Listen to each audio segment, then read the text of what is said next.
Fala, leitores da Bíblia, graça e paz. Vamos continuar hoje a nossa leitura lendo Números, capítulo 1 e 2, o Salmo 60 e Lucas 16. Já vamos aí para o quarto livro bíblico, né? Já concluímos Gênesis, Êxodo e Levítico, agora vamos para Números, que se diferencia em alguns aspectos de Levítico. Levítico dá uma ênfase maior ao trabalho sacerdotal, aos procedimentos cerimoniais.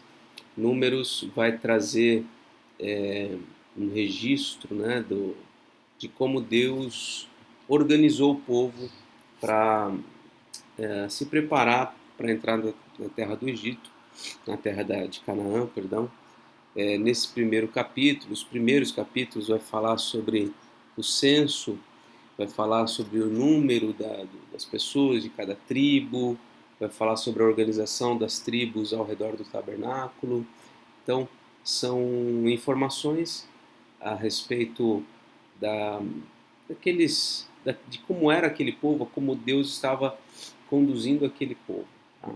Então, vai ter repetição de algumas leis, mas a ênfase não é tal como a de Levítico, né?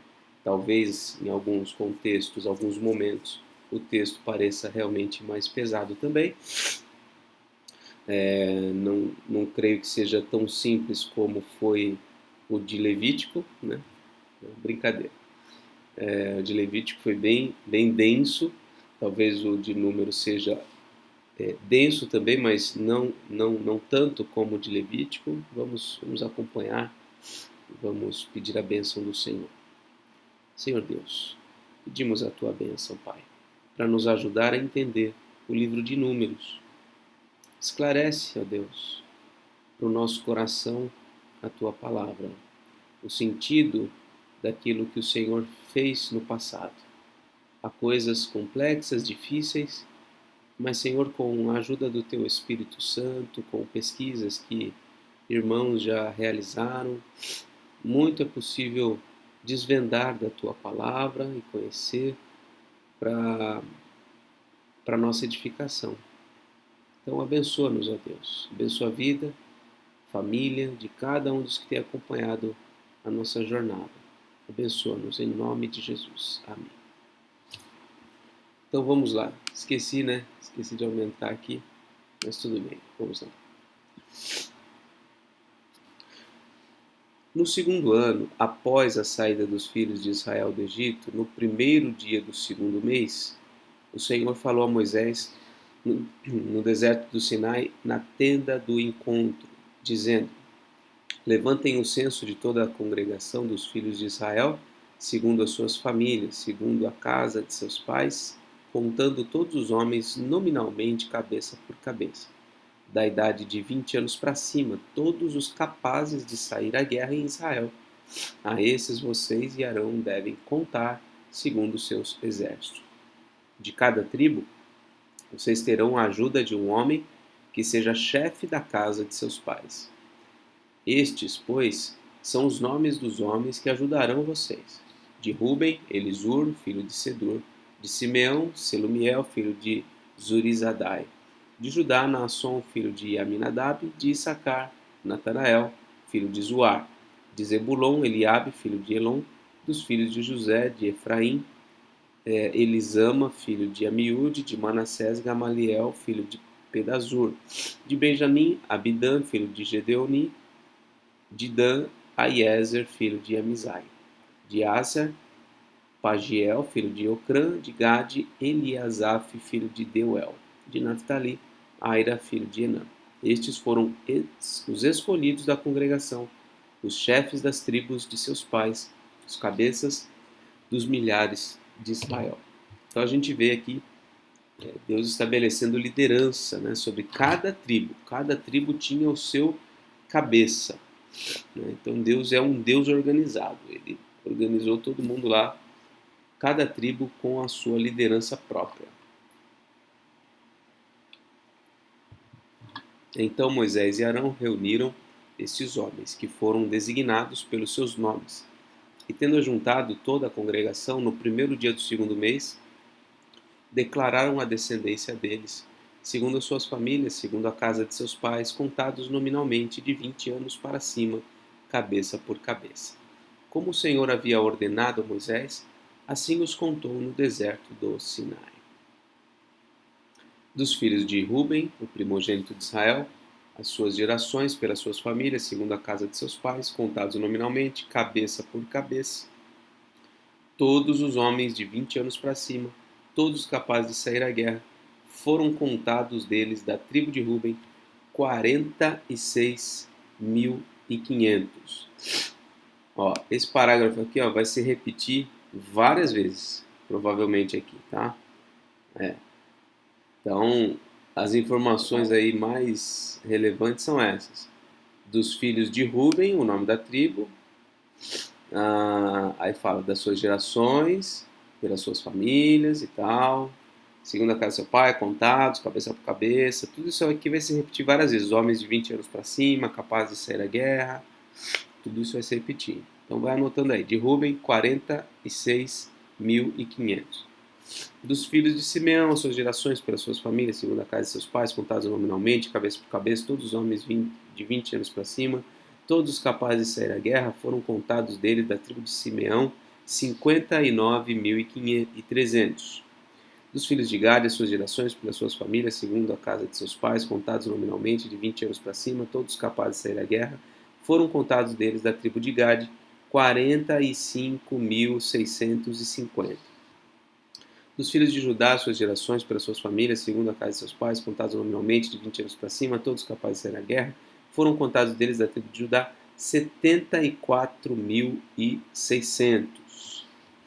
Dos filhos de Sacar, suas gerações, pelas suas famílias, segundo a casa de seus pais, contados nominalmente de 20 anos para cima, todos capazes de sair à guerra, foram contados da tribo deles, da tribo de Sacar, 54.400.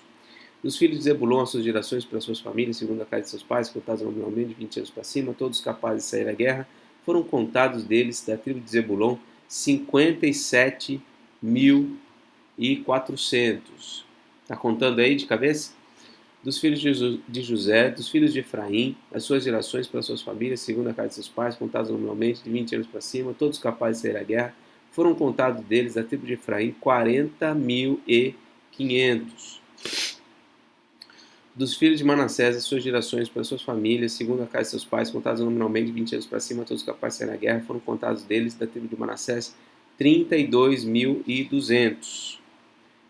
Dos filhos de Benjamim, as suas gerações, pelas suas famílias, segundo a casa de seus pais, contados nominalmente de 20 anos para cima, todos capazes de sair na guerra, foram contados deles, da tribo de Benjamim, 35.400. Dos filhos de Dan, as suas gerações, pelas suas famílias, segundo a casa de seus pais, contados nominalmente de 20 anos para cima, todos capazes de sair à guerra, foram contados deles, da tribo de Dan, 62.700. Dos filhos de Aser, das suas gerações, pelas suas famílias, segundo a casa de seus pais, contados nominalmente de 20 anos para cima, todos capazes de sair à guerra, foram contados deles, da tribo de Aser, 41.500. Dos filhos de Naphtali, as suas gerações, pelas suas famílias, segundo a casa de seus pais, contados nominalmente de 20 anos para cima, todos capazes de sair à guerra, foram contados deles, da tribo de Naphtali, 53.400. Estes foram os homens contados, os quais Moisés e Arão contaram com os chefes de Israel, que eram 12 homens, cada um representando a casa de seus pais. Quantos?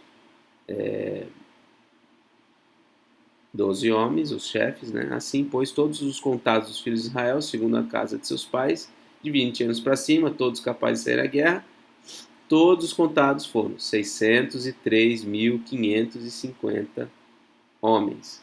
Então, isso não está contando mulheres e não está contando crianças.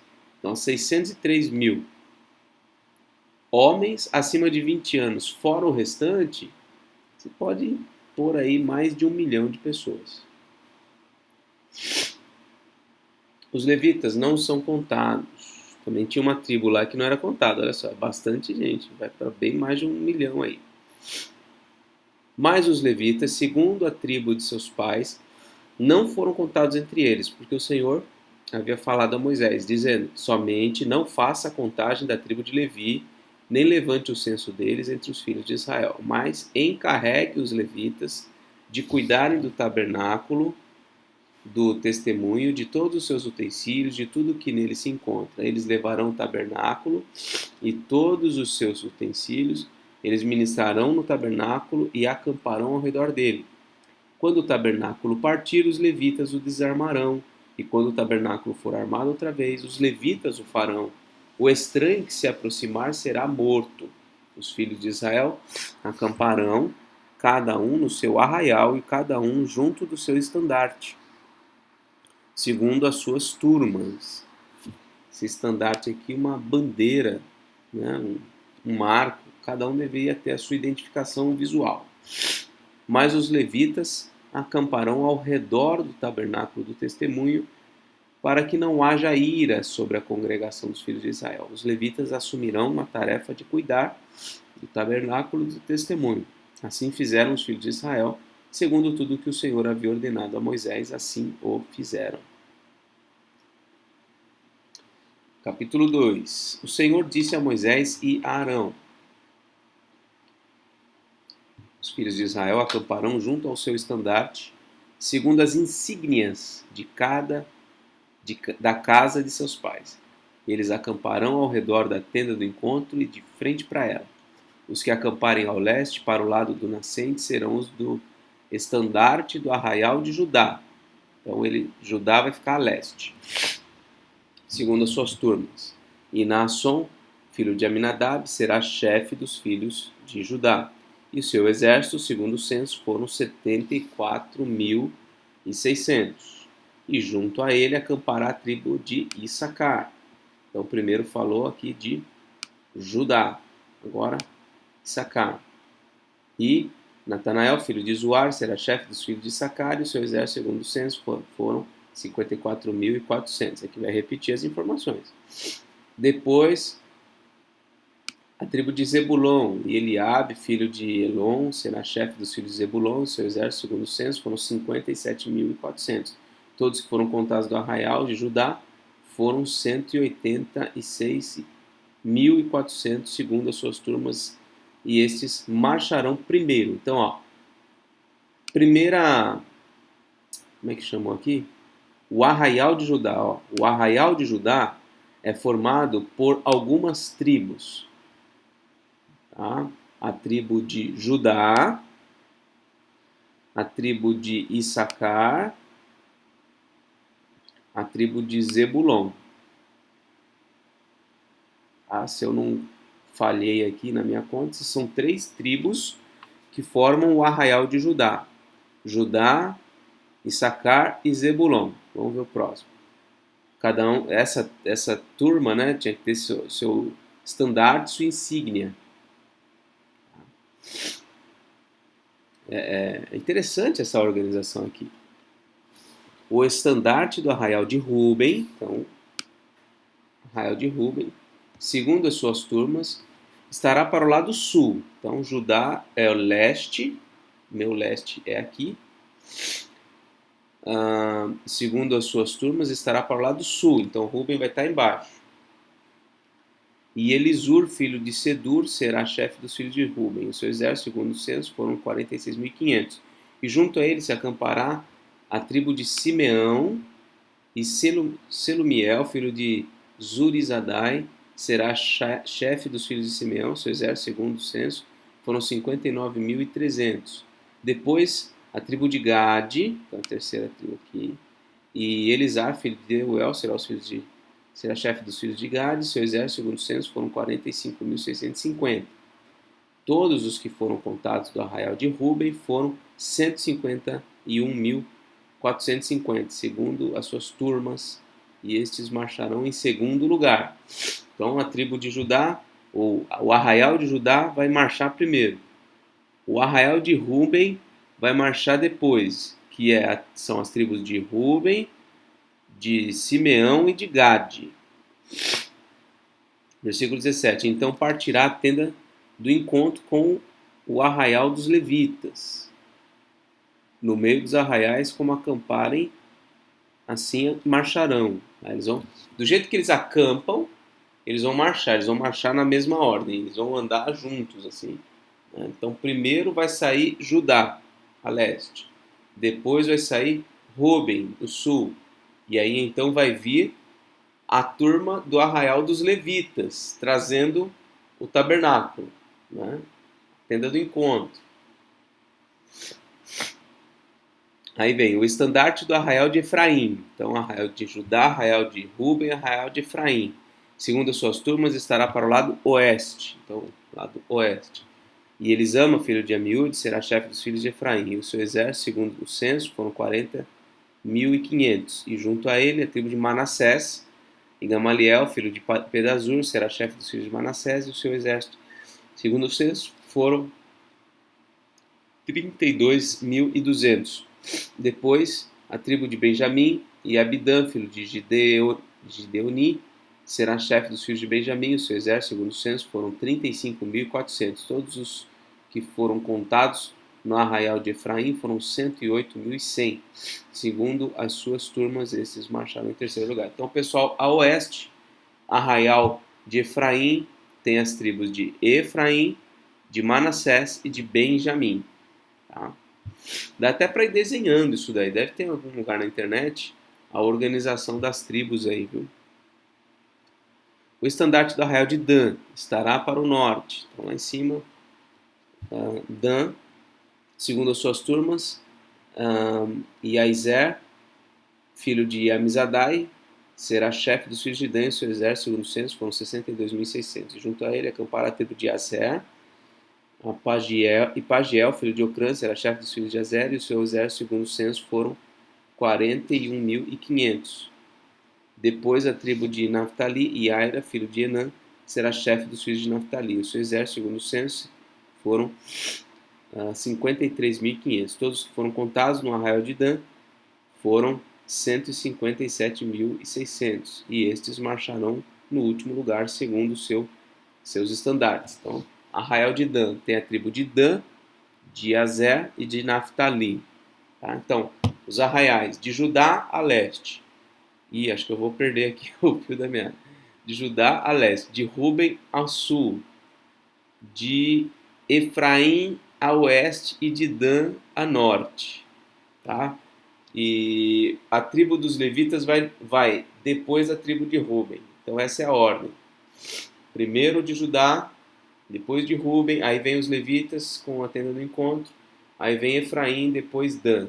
E esses são os arraiais principais. Cada um deles tem 3 tribos, tá? 3, 6, 9 e 12. E o levita não conta, tá? Então são 13 tribos. Por quê? Porque na tribo de Efraim está contando Efraim e Manassés, no lugar de José, tá? Então, embora sejam 12 tribos, em tese, né? Sejam 12 tribos, existe uma a mais aí por conta de José ter sido substituído por 2 tribos, que é Efraim e Manassés. São estes os que foram contados dos filhos de Israel, segundo a casa de seus pais. Todos os que foram contados dos arraiais pelas turmas foram 603.550, mas os levitas não foram contados entre os filhos de Israel, como o Senhor havia ordenado. Assim fizeram os filhos de Israel, segundo tudo o que o Senhor havia ordenado a Moisés, assim acamparam conforme os seus estandartes, e assim marcharam, cada qual segundo as suas famílias, segundo a casa de seus pais. Muito bem. Agora, Salmo 60. Mais um salmo de Davi, segundo ao mestre de canto, segundo a melodia, o lírio do testemunho, o hino de Davi para ensinar, quando lutou contra os sírios da Mesopotâmia e de Zobá, e quando Joabe, regressando, derrotou 12.000 edomitas no Vale do Sal. Oração em tempos de guerra. Ó Deus, tu nos rejeitaste e nos dispersaste. Tens estado indignado, mas agora restabelece-nos. Abalaste a terra e fendeste. Repara-lhe as brechas, pois ela ameaça ruir. Fizeste o teu povo experimentar reveses e nos deste a beber um vinho que atordoa. Deste um estandarte aos que te temem, para fugirem de diante do arco. para que os teus amados sejam livres. Salva-nos com a tua mão direita e responde-nos. Deus falou na sua santidade. Exultarei, dividirei Siquém e medirei o vale de Sucote. Gileade é meu, e meu também Manassés. Efraim é meu capacete, Judá é meu cetro. Moabe, porém, é a minha bacia de lavar. Sobre Edom atirarei a minha sandália. Sobre a Filístia jubilarei. Quem me conduzirá à cidade fortificada? Quem me guiará até Edom? Não nos rejeitaste, ó Deus. Tu não sais, ó Deus, com os nossos exércitos. Presta-nos auxílio na angústia, pois vão é o socorro humano. Em Deus faremos proezas, porque Ele mesmo pisará os nossos adversários. Então, o sentimento de Davi aqui é que Deus havia abandonado, não estava com eles, que Deus tinha colocado para eles reveses, né? Então, situações adversas na guerra. E ele chega a dizer, ó, tu não sais, ó Deus, com os nossos exércitos. O Senhor não está com a gente. Então ele pede, Senhor, nos dá auxílio na angústia, porque vão ao socorro humano. A gente não pode confiar em homem nenhum. Se o Senhor não nos ajudar, a gente está lascado. Mas ele termina sempre com uma proposição de confiança, né? Em Deus faremos proezas, porque Ele mesmo pisará os nossos adversários. E agora Lucas 16.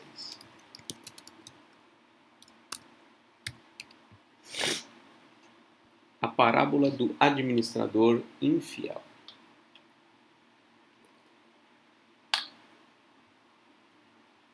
Jesus disse aos seus discípulos: certo homem rico tinha um administrador.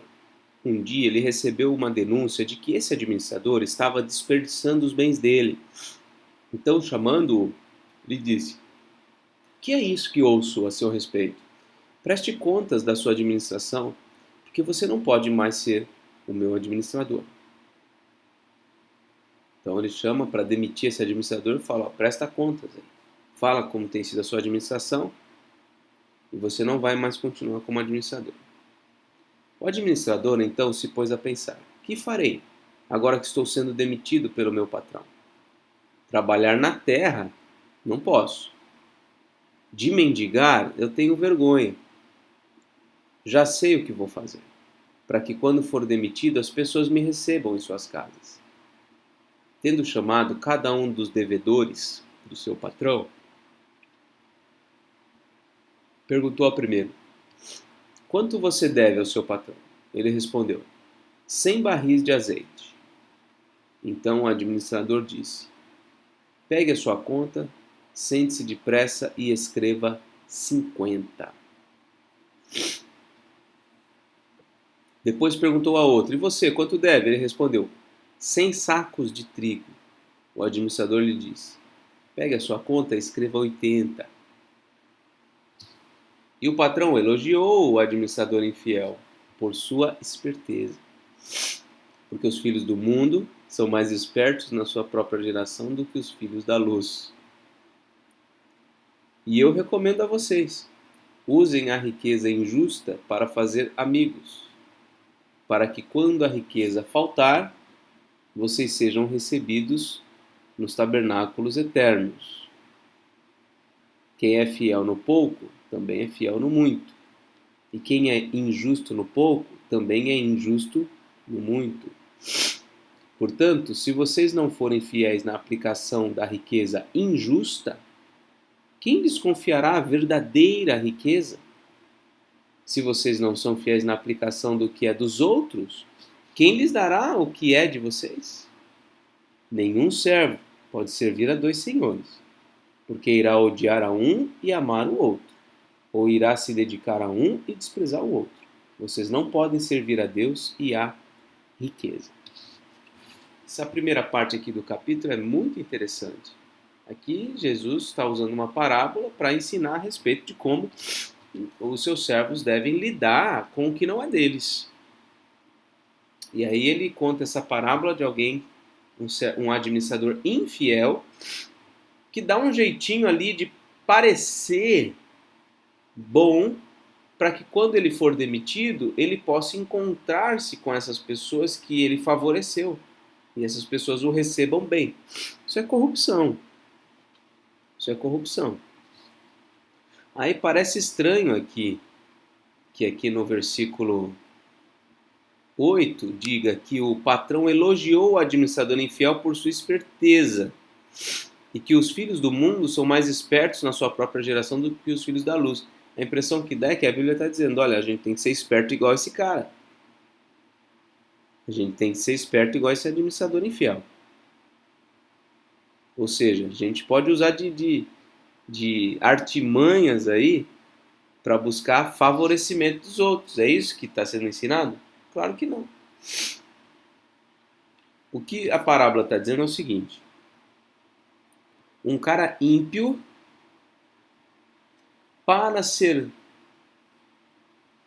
se dar bem na situação, ele usou da corrupção. Para ficar bem visto e sair bem do contexto em que ele se enfiou, ele foi esperto e usou a corrupção. O que o versículo 9 está dizendo? Olha, vocês discípulos, vocês também vão ter dinheiro sob a administração de vocês, coisa que não é de vocês, estará sob os cuidados de vocês, e vocês têm que usar essas coisas para vocês fazerem amigos. Não é para vocês se sentirem aí a última bolacha do pacote, acharem que por vocês serem meus discípulos, vocês têm que, sabe, ignorar a amizade com as pessoas. Não, vocês têm que ter bons relacionamentos. Entendeu? Para que quando a riqueza faltar, porque vocês na verdade não têm nada aqui, vocês sejam recebidos nos tabernáculos eternos. Vocês têm que ter amigos, vocês têm que ter bons relacionamentos, vocês têm que se utilizar daquilo que está sob a administração de vocês para o bem. Não com a corrupção, obviamente. Não com a corrupção, não com a infidelidade, mas com a fidelidade, que está aqui ó, no versículo 10. Vocês têm que ser fiéis no pouco. Isso que está sob a administração de vocês têm que ser fiéis no pouco. Tá? E quem é fiel no pouco, é fiel no muito também. Então, se você hoje tem pouco sobre o seu... embora eu estou usando essa ilustração aqui, mas a maioria de vocês que me assistem são pessoas mais velhas. Tem jovens, tem, vamos dizer assim, gente na faixa aí da maturidade, né? Mas um grande percentual de pessoas mais idosas. Eu não estou falando aqui com jovens, né? Se eu estivesse falando com jovens, faria até um pouco mais de sentido isso, né? Porque eles estão no início do trabalho, do primeiro emprego, segundo emprego e tudo mais, né? Mas cada um tenta aplicar isso na sua vida em particular, tá? Cada um de nós temos recursos que não são nossos em essência para a gente administrar. E a gente deve administrar isso com fidelidade, de modo a ter o apreço das pessoas por nós. Tá? Então a gente tem que ser fiel nisso, a gente não pode ser injusto no uso dessas coisas. Portanto, se vocês não forem fiéis na aplicação da riqueza injusta, né, da riqueza que não é de vocês, aquilo que eventualmente, né, foi conseguido, talvez até por meio de distorção, de um uso, como é que eu digo aqui?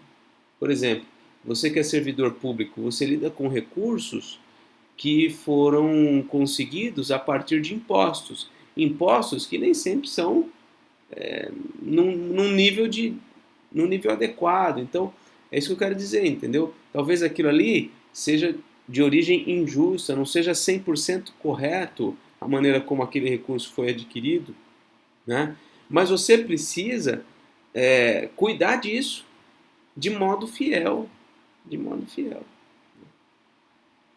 Se vocês não são fiéis na aplicação do que é dos outros, quem lhes dará o que é de vocês? Então vocês não podem ser avarentos, achar que a coisa é de vocês, como fez o administrador infiel da parábola, né? Vocês não devem achar isso. Vocês devem entender, não, isso não é meu, mas eu preciso cuidar bem, né? Então, funcionários de empresas geralmente fazem uso das coisas que não são deles de um modo irresponsável. A gente vê isso muito na política, muito, muito, muito. O uso do dinheiro para benefício próprio, constantemente, constantemente. Todo governo, todo, independente do viés ideológico, independente de qualquer coisa, todo governante, todos, tá? Por isso eu tenho tentado procurar políticos que minimamente, que são ali, assim, o máximo possível transparentes naquilo que fazem, né? Mas é difícil encontrar, tá? Difícil. Bom, é isso.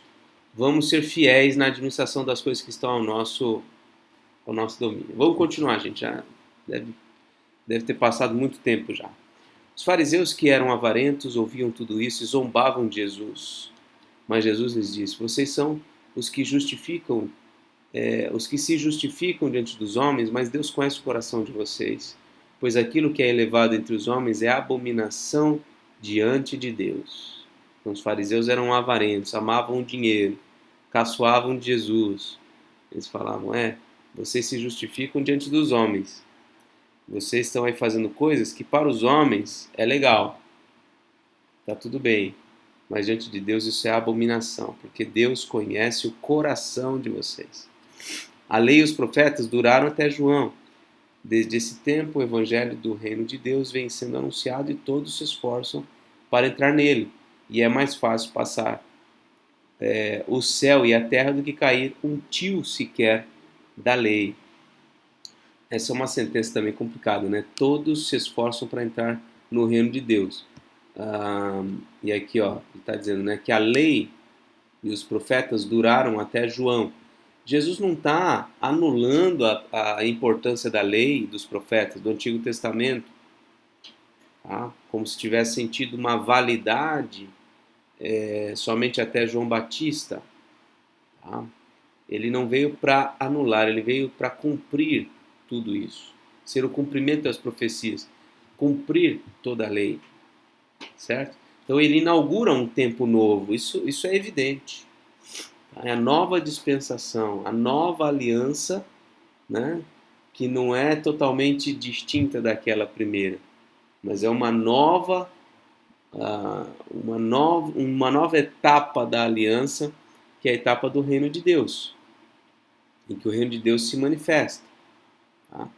E todos se esforçam para entrar com ele, que é a sentença mais complicada aqui, porque dá a impressão de que é pelas obras, dá a impressão de que é pela obediência que as pessoas entram no reino de Deus. Mas a questão não é essa.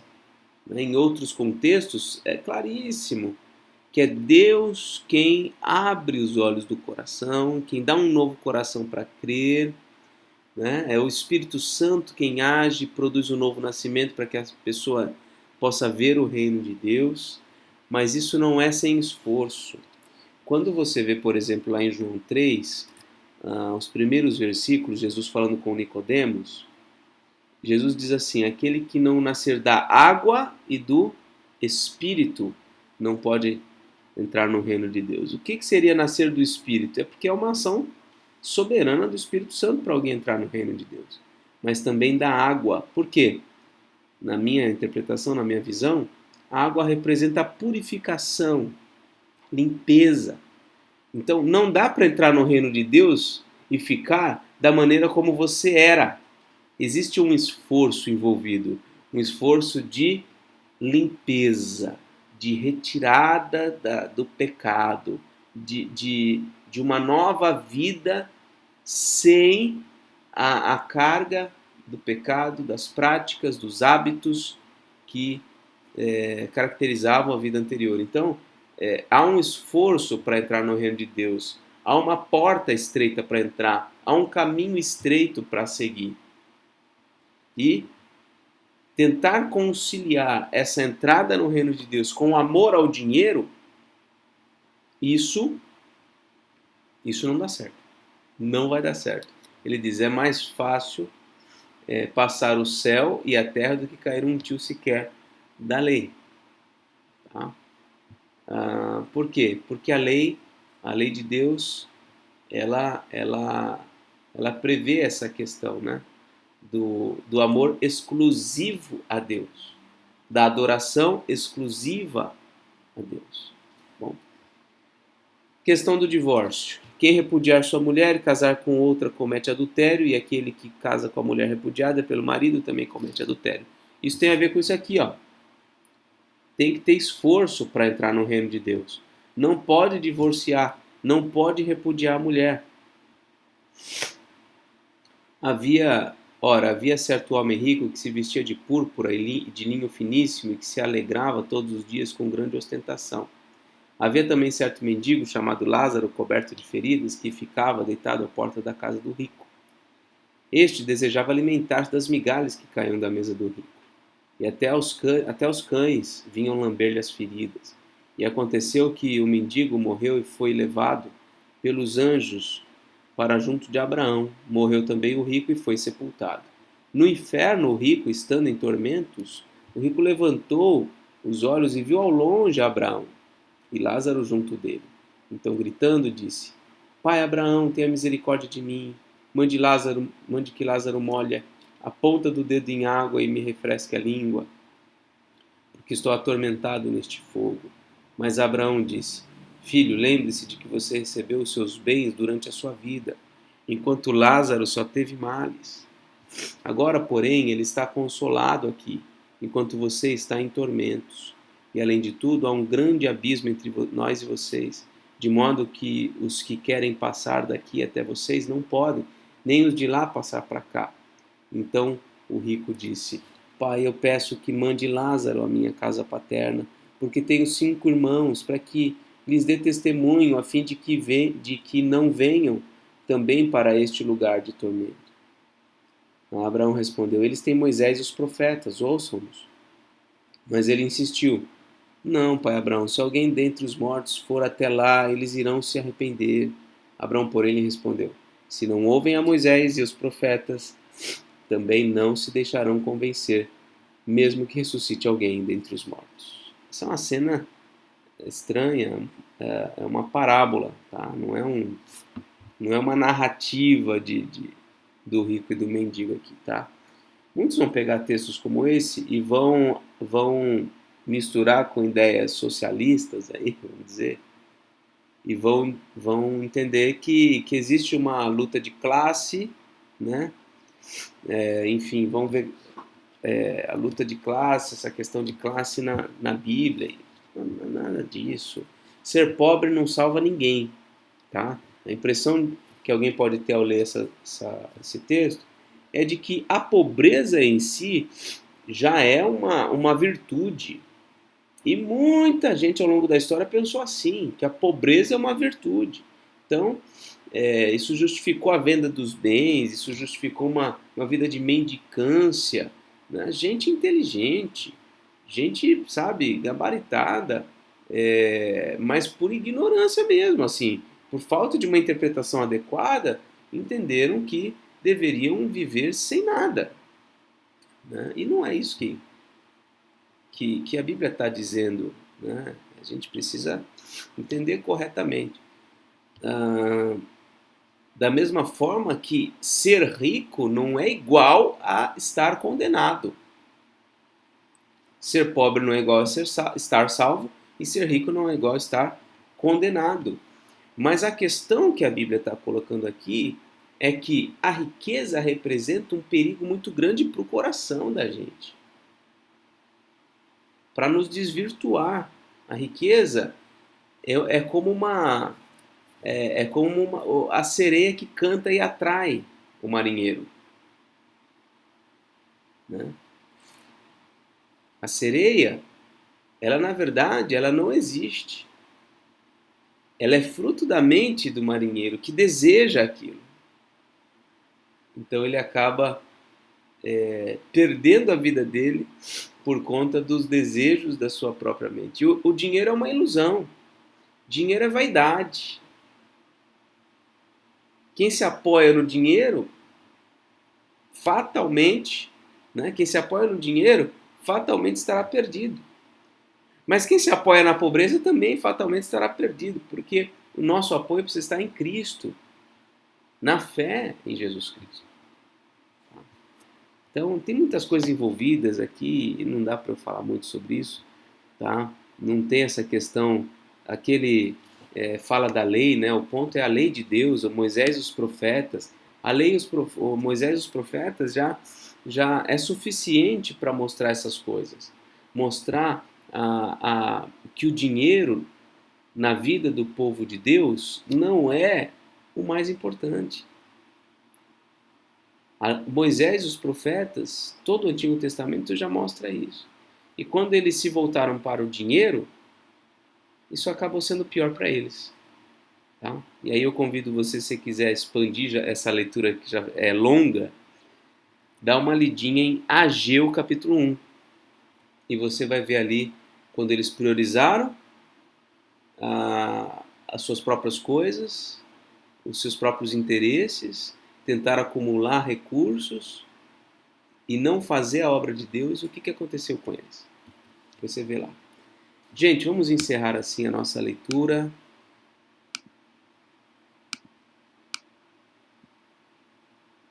Pontapé inicial aí no livro de Números. E assim a gente termina. Que Deus te abençoe. Um forte abraço e até mais, se Deus quiser.